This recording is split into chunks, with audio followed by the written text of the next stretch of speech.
lo ve, tiene mucha importancia, y les digo la parte práctica o clínica de esto. ¿Ya se puede ver en su compu? Sí, doctor. Sí, doctor. Vale. Bueno, pues ahí tenemos a un chico paea haciendo su examen departamental, así quitado de la pena, y uno no paea sufriendo cuando está leyendo el examen, ¿no? Y entonces ahí le está preguntando el examen, ¿cuáles son los músculos suboccipitales? Y el otro se agarra la nuca y dice, ah, chinga, ¿eso cuáles son? Y el otro dice, ¿cómo no te lo sabes? Es que no es del 11 por eso. Músculos suboccipitales, antes conocidos como músculos de la nuca, en realidad todavía no tenemos un acuerdo para nombrar a estos músculos. Se ha quedado el término de músculos de la nuca, aunque actualmente la parte posterior del cuello se llama así, región posterior del cuello, ¿sí? O la región cervical posterior. ¿De acuerdo? Entonces estos músculos se llamarían músculos cervicales profundos, que sería el término anatómico idóneo para hablar de estos músculos. ¿Dónde están? Estos músculos o este compartimento muscular se sitúa en la parte profunda de la región posterior superior del cuello.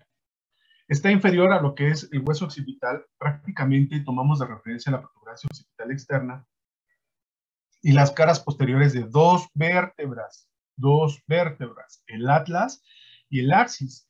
Por eso se llaman músculos suboccipitales. Ajá. Entonces, cuando a mí me preguntan los músculos suboccipitales o los de la región profunda de la región cervical, ¿con qué vértebras se relacionan? Con el atlas y con el axis. Solamente están con C1 y C2. Solamente están con ellos. Está integrado por los siguientes músculos que llamamos suboccipitales y son el recto posterior menor de la cabeza, el recto posterior mayor de la cabeza, el oblicuo superior o mayor de la cabeza. Ya no se utiliza el término de mayor para no confundirse con el recto posterior, pero se los pongo entre paréntesis para que cuando lean esta presentación se acuerden que lo pueden encontrar así en los libros clásicos sobre todo, ¿sí? Pero es el oblicuo superior de la cabeza. El oblicuo inferior de la cabeza, también conocido como oblicuo menor de la cabeza.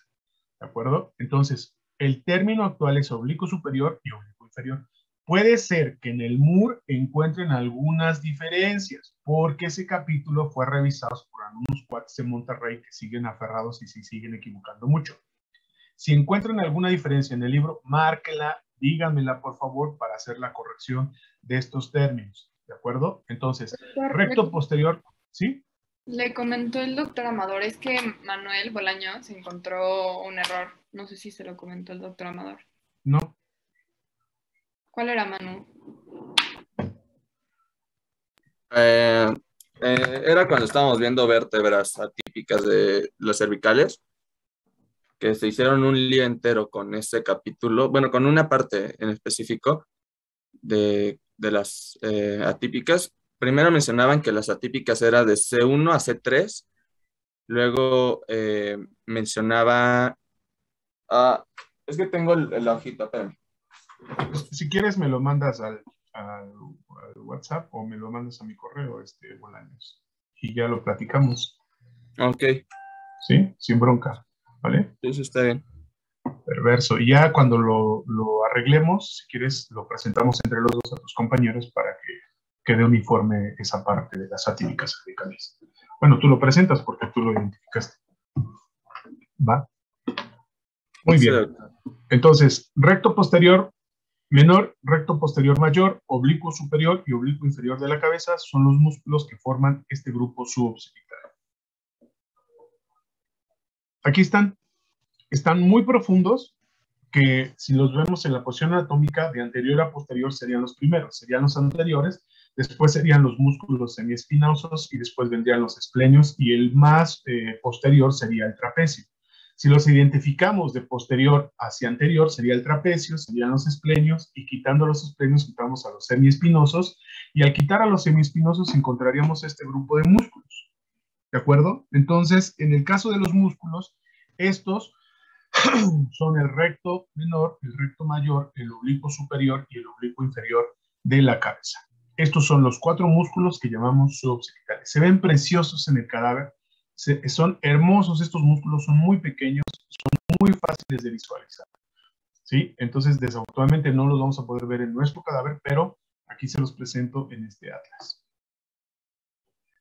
Vamos a tomar entonces referencia, esto sería la protuberancia occipital externa, las líneas nucales superiores, como ya se las habían enseñado, este sería el hueso occipital, protuberancia occipital externa, la cresta occipital externa sería esta, protuberancia, línea nucal superior, línea nucal superior del otro lado, esto sería la línea nucal inferior del otro lado, este sería el foramen magno, aquí estarían los cóndilos del hueso occipital, y entonces aquí está el atlas.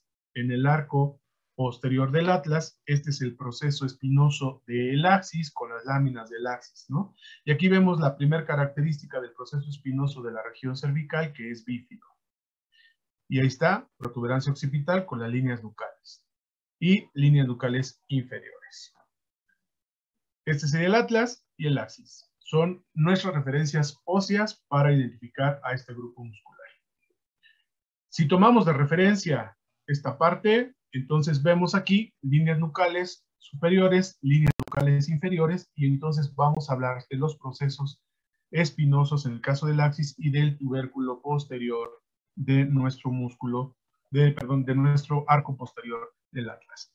Aquí estaría obviamente el oblicuo superior, que viene al proceso transverso del atlas, y el oblicuo inferior, que viene del proceso espinoso del axis al proceso transverso del atlas, tanto de un lado como del otro. Y después la relación que tendríamos entre la línea nucal inferior y la línea nucal superior, la inserción del recto menor y del recto mayor de la cabeza.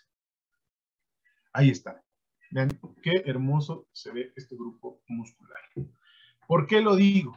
Porque estos son responsables de los dolores posteriores de la cabeza. Las contracturas de este grupo muscular va a traer como consecuencia una neuralgia en la región posterior, que en muchas ocasiones se puede confundir con la hipertensión arterial.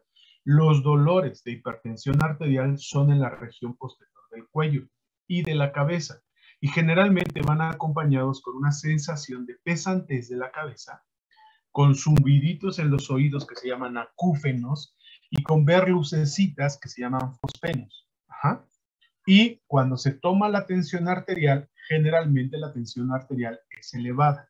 Entonces, cuando hay dolor de cabeza, acúfenos, fosfenos y datos o signos de hipertensión, entonces podemos decir que el dolor de cabeza está asociado a problemas de presión arterial.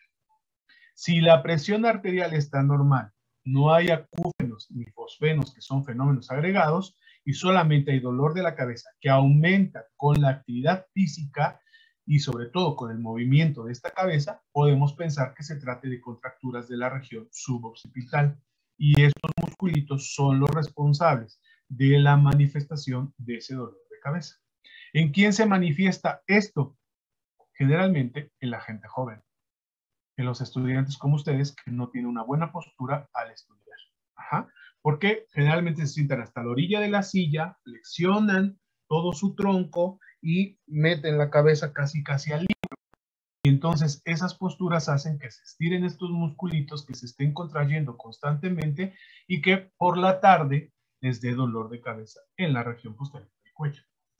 A cualquiera de ustedes le ha pasado seguramente más una vez.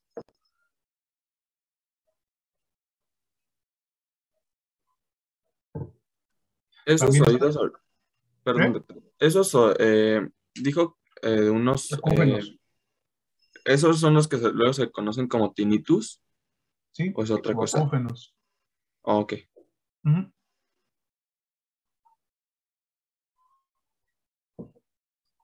A ver, ¿qué músculo era este? El músculo posterior menor de la cabeza. No, recto. Recto menor, recto mayor, oblicuo superior y oblicuo inferior. Ajá. Recto menor, recto mayor, oblicuo superior, oblicuo inferior. Y los cuatro son de la cabeza.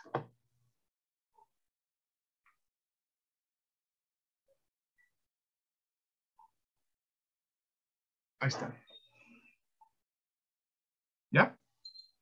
Sí, doctor. Doc, una pregunta. ¿De dónde saca estas imágenes? ¿De qué libro? Nada, ni existe ya. Es un libro alemán. Ah, ok. Gracias. Están muy padres, ¿no? Sí, bastante. Sí. Sí, es una versión que sacaron, es un Sobota que después lo tomó Prometheus, pero solamente se sacó en Alemania sin nombres para identificarlos en las disecciones. Se hizo un libro de disección y, y solamente se quedó como proyecto, ya no se volvió a utilizar. De hecho, hay un Sobota de disección. Vienen ahí muy parecidos estos. Ahí si lo encuentran también van a encontrar mi nombre en ese Sobota de disección. Pero sí están muy padres las imágenes, la verdad es que sí están padres. Ahí está el esquema para hacerlo nada más con rayitos si no quieren identificarlo. Otra vez el recto menor, recto mayor, el oblicuo superior y el oblicuo inferior de la cabeza. Recto posterior menor de la cabeza, ¿cuáles son sus inserciones? Muy fácil, tubérculo posterior del atlas y de ahí se dirige hacia la porción medial de la línea nucal inferior.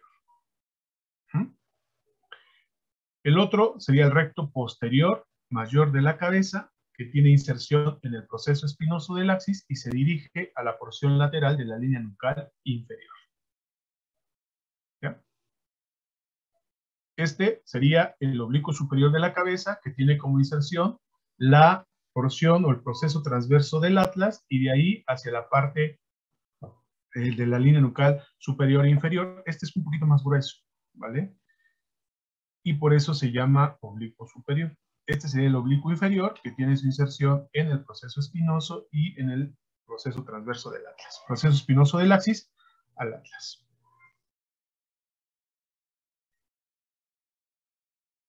¿Alguna pregunta? Doctor, ¿cómo había dicho que se veían, que se llamaban las lucecitas que se ven cuando es dolor de cabeza por hipertensión? Fospenos. Gracias. ¿De qué? Es Bobadilla. lo mismo que se ve como en las pelucitas de, bueno, cuando a veces vemos como pelucitas flotando blancas. Ah, sí. Sí, sí, sí. Vale, doctor. ¿Cuáles eran el origen e inserción de los rectos? Es que no las alcancé a notar. Ese es uno, ¿no? El recto mayor. Pero ¿para qué les anota? Le voy a pasar la presentación. Ah, ok, ok. Sí, es que solo porque recto posterior mayor. Ok, sí. Le voy a pasar un tip, es más rápido. Si tiene su celular, le toma fotito. Sí, justo es lo que estoy haciendo. Muy bien. Bobadilla, me gusta tu apellido. Gracias, doctor. Me acuerdo mucho de una botella de brandy que se llamaba Bobadilla 103. No, doc, no lo conozco, pero sí en algún momento el profesor de física de la secundaria también me dijo lo mismo. Sí, los alcohólicos así somos. Lo asociamos con el alcohol. Bobadilla 103. Carlitos debe saber, ¿no? Charlie, ¿todavía existe el Bobadilla? De brandy no sé, doctor. ¿Qué pasó? Bobadilla 103 era una botella negra con letras doradas. Y la bobadilla venía en blanco. Era muy rico. Pero bueno, luego hablamos de alcohol. Ahí está el recto posterior menor de la cabeza.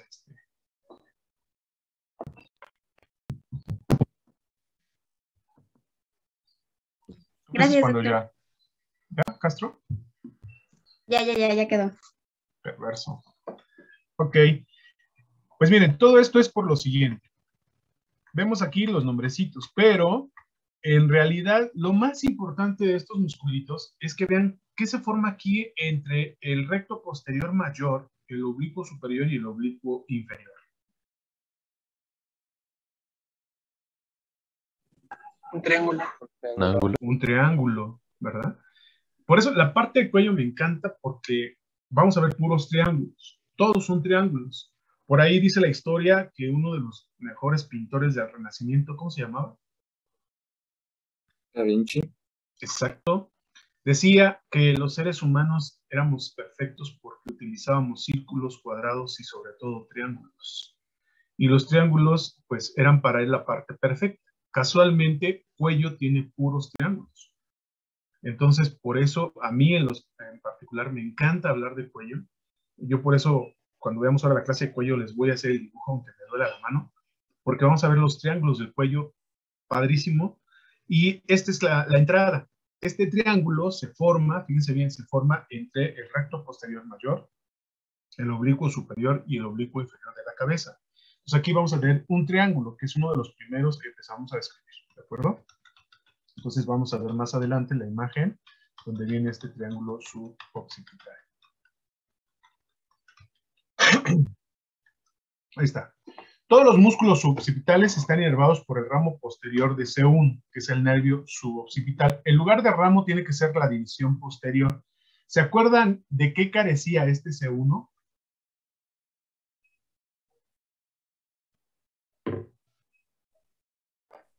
¿De los orificios? ¿Los qué? No, el nervio. De un ramo motor. No, al revés. Solo era motor, no tenía dermatoma. No formaba dermatoma. ¿Se acuerdan de eso?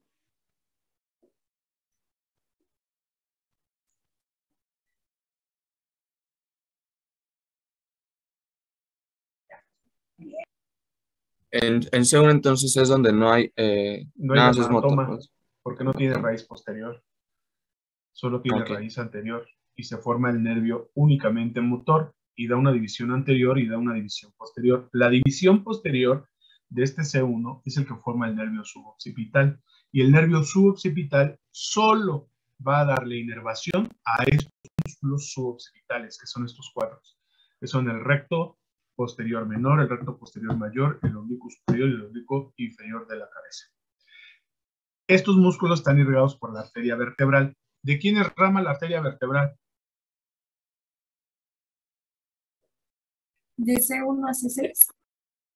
No, por ahí pasa, por los orificios transversarios de C1 a C6. Pero, ¿de quién es rama? ¿De dónde se origina esta? De la De la carótida. subclavia, de la arteria subclavia, de la arteria subclavia. Y de ahí asciende, y cuando llega, aquí lo voy a dibujar porque no sé si el doctor se las comentó.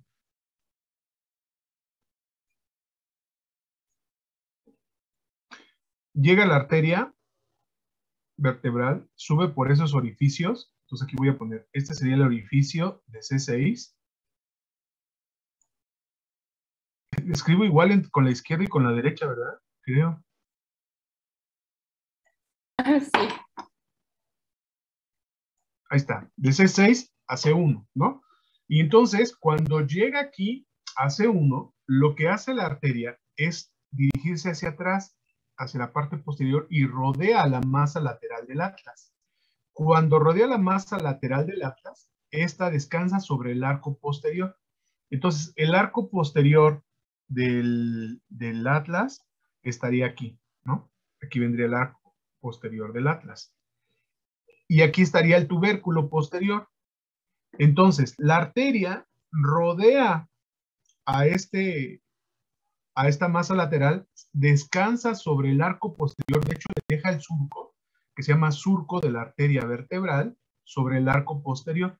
Atraviesa la membrana articular entre el arco posterior y el occipital, y entonces al atravesarla, se dirige hacia la parte anterior del conducto vertebral, y luego entra al cráneo por el foramen magno. Entonces aquí estaría nuestro foramen magno. Aquí. El foramen magno. Y entonces, esta arteria vertebral es muy importante y característica porque pasa entre el atlas y el occipital. Y luego ya se mete al cráneo para originar la irrigación del sistema nervioso. Cuando hace esto, a este nivel empieza a originar las ramas o las ramitas arteriales para los músculos suboccipitales. Y entonces, ¿por qué a las personas les puede dar dolor y por qué puede darles el dolor de la nuca referir dolor de cabeza? Porque como se contracturan, pueden presionar a la arteria vertebral de un lado y a la arteria vertebral del otro que está haciendo lo mismo que esta. Y entonces cuando eso sucede, entonces disminuye la irrigación en la parte posterior de nuestro sistema nervioso. Y eso se va a manifestar con dolor en la parte posterior de la cabeza, además de dolor en la región posterior del cuello. Ajá. Y esto es muy característico en la contractura cervical posterior y por eso puede dar dolor de cabeza. Ya les dije, el diagnóstico diferencial entre la contractura de la región suboccipital y la hipertensión arterial son aumento de la presión arterial y los fenómenos agregados, que son los acúfenos y los fosfenos, o ver lucecitas y oír los zumbiditos en el oído. Entonces, esto es un diagnóstico diferencial entre la hipertensión arterial y la contractura de la región de los músculos suboccipitales. ¿Sí está claro? Creo que sí, doctor. Sí. Entonces, aquí les pongo la subclavia. ¿Vale? Cuando tengan un paciente que sea joven, que no tenga hipertensión arterial, ni datos agregados o fenómenos agregados, acúfenos, fosfenos, o que se sienta muy cansado, mareado, que sienta taquicardias, entonces puede ser que tenga solamente contractura. ¿Con qué se va a corregir esto? Pues hay que darle relajantes musculares y hay que ver cuáles son los fenómenos que se agregan con la contractura muscular. ¿A qué me refiero? Que el dolor se vaya hacia la región posterior de la cabeza y se vaya hacia la parte inferior del cuello o hacia la espalda. Ajá. Y generalmente dicen ellos que tienen la necesidad cuando les duele de encoger los hombros y hacerlos hacia atrás, ¿no? Y hacer la cabeza hacia atrás y sobarse. Eso nos habla de que es un problema muscular. Y entonces hay que dar relajantes musculares y hay que disminuir el estrés y hay que sobre todo preguntarle la posición con la que estudian o con la que trabajan, porque está asociado con la mala postura. ¿Está clarísimo esto? Sí, doctor. Sí, doctor. Vale. Entonces, entre los músculos se forma un triángulo llamado triángulo ¿qué? Occipital. Suboccipital. Suboccipital. Ya voy a borrar mi esquemita. ¿Ya le tomaron foto? Déjenlo firme porque luego dicen que son de ustedes.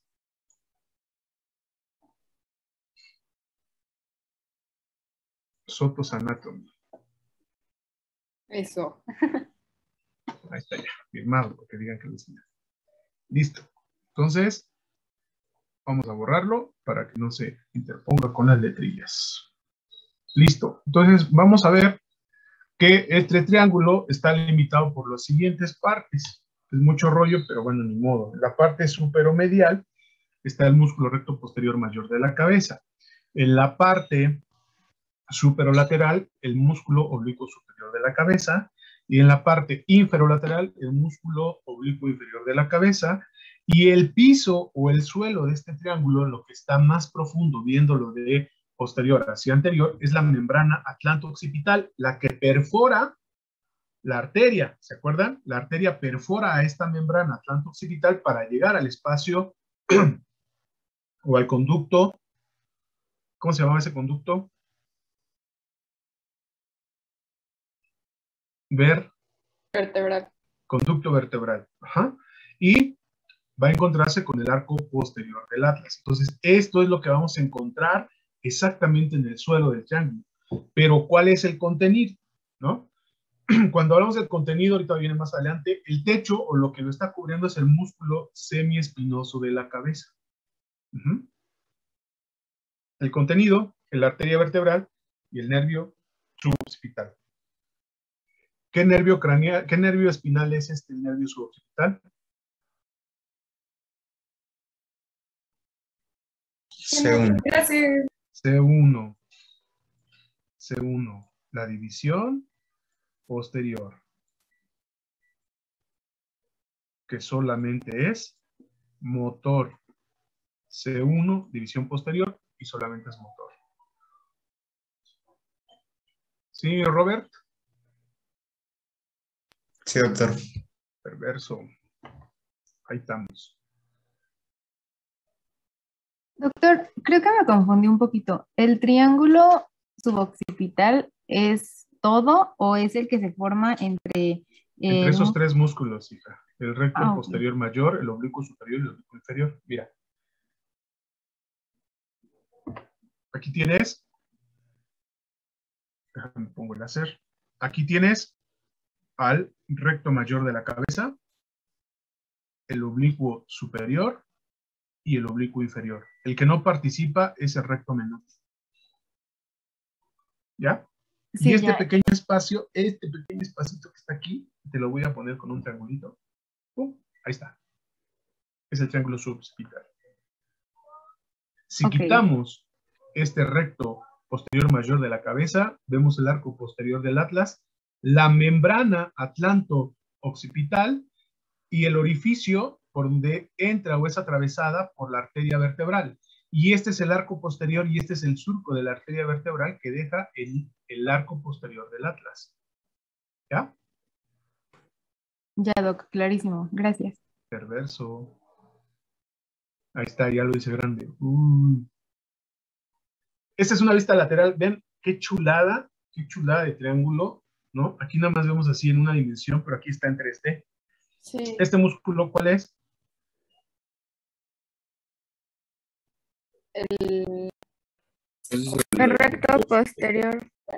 No. Superior. Este es el oblicuo superior. Y este, Oblicuo inferior. y este, Todo Recto mayor.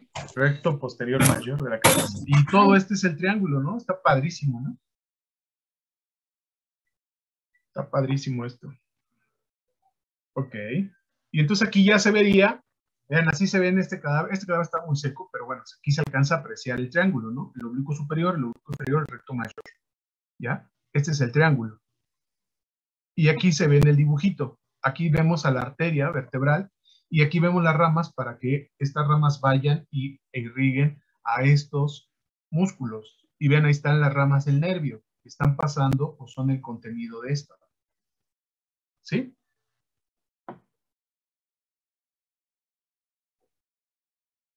¿Está claro? Sí, doctor. Sí, doctor. Sí, sí, doctor. Vean, la chulada. Aquí está la arteria grandota, gordota, de esas que decía aquí el Charlie para bajar el cereal. Veanla, qué chulada de arteria.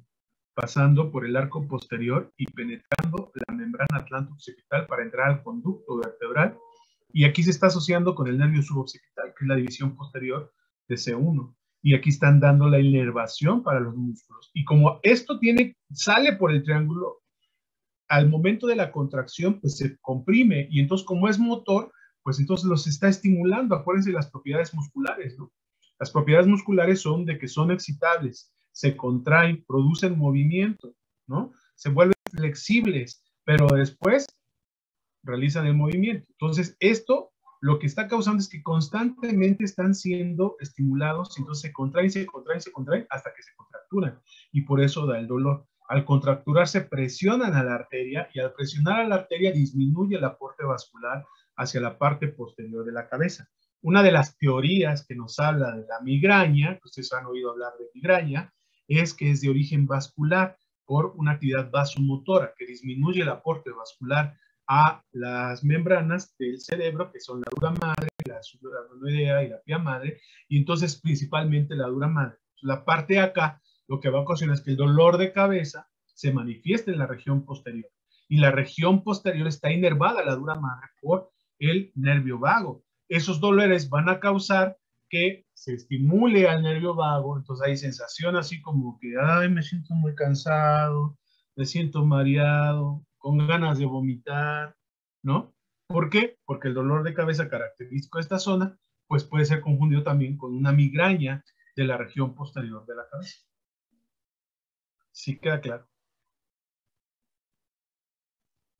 Por eso, saber anatomía, puta, nos ayuda a sacar diagnósticos que ni siquiera el Dr. House ni el, ¿cómo se llama? El de Good Doctor pueden hacer. Doc, va a sonar medio boba la pregunta, pero bueno. Ninguna de pregunta es acuerdo- boba, doctor, adelante. Ah, ok. Pero de acuerdo a la imagen, ese nervio nada más inerva esos 4 músculos. Aquí sí, aquí sí. Pero luego se junta con otros nervios de la región posterior, con C2, C3 y C4 para darle a los músculos de la región posterior del cuello. Aquí la imagen solamente está sacando las divisiones para inervar a los músculos suboccipitales. Y con eso es más que suficiente para causarnos el problema, ¿no? Y son exclusivas estas ramas de C1 para los suboccipitales. ¿Qué tanto es así que la división posterior se llama suboccipital, ¿no? ¿Ya? Sí, gracias. ¿De qué?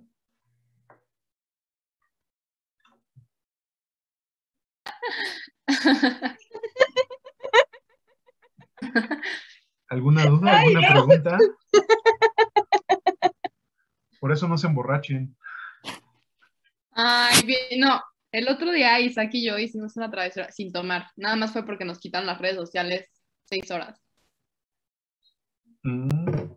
Luego le enseñaré las fotos. Me imagino. Como no tiene nada que estudiar. Digamos que le dibujé un minion en el ojo con Gru. Hijo de mi vida. Y el otro bien dejadote, ¿no? También le hice heridas falsas y les hicimos una broma a algunos compañeros. A Carlita, sí la creyó. Es que no era como que mucha broma que digamos, sí que hubiera pasado. Ah, chiquillos. A ver, una pregunta que no vi. A ver, tú, Minion del ojo. ¿Cuál es la función de estos músculos que ni siquiera vimos?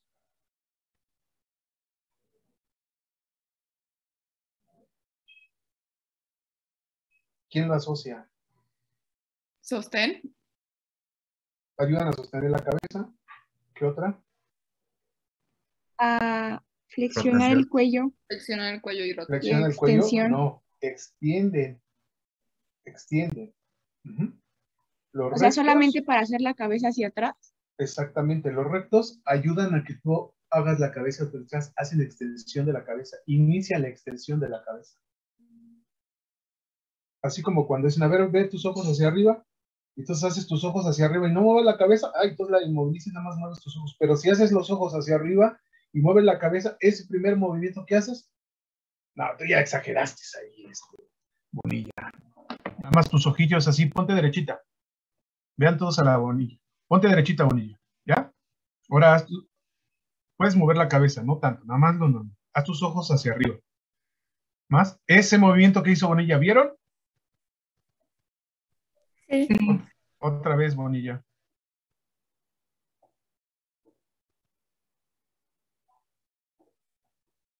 Eso que hizo Bonilla es precisamente el movimiento que inicia la cabeza. Cuando quieres ver hacia arriba y haces una extensión o un inicio de extensión, es lo que hacen estos músculos. Lo que hace el oblicuo inferior es ayudar a la rotación lateral de la cabeza. ¿Ya? Y sobre todo actúan con las primeras vértebras. ¿Con quién? Con C1 y con C2. ¿De acuerdo? Ok. Bueno, no sé si tengan alguna duda, alguna pregunta, si esto quedó claro. Ya saben lo que tienen que hacer con el capítulo número 1. Se lo paso a Trujillo y a Trujillo que se lo reenvíe, ¿no? ¿Sí, Doc, ¿nos puede pasar también la presentación que vimos? También se la mando a Trujillo, claro que Gracias. sí. Gracias, doctor. De queso. Bueno, pues cuídense mucho, terminen de desayunar, Doctor. abríguense bien, ¿sí? ¿Y para mandarle la práctica se la mandamos igual a Inés o ¿Cómo cómo mandarme sería? la práctica? Ah, Estaría para toda la vida, ¿no? También. ok. Esto es para que lo identifiquen, lo busquen Atlas y lo hagan. Acuérdense que a mí no me Sí. gusta estar calificando esa parte, pero de todos modos tengan la evidencia por si no las llegan a pedir, pues bueno, pues ya la tienen ahí, ¿no? Lo importante es que ustedes lo hagan y lo aprendan. Si tienen duda, entonces sí me dicen, doctor, tengo duda con la práctica que hicimos con esto, me confundí con los músculos, encontré esto, otro, y así como lo dije con Bolaños, ¿no? Lo buscamos, lo unificamos y lo presentamos al grupo, ¿vale? Sí, doctor, muchas gracias. Sale pues, cuídense mucho, bonito día.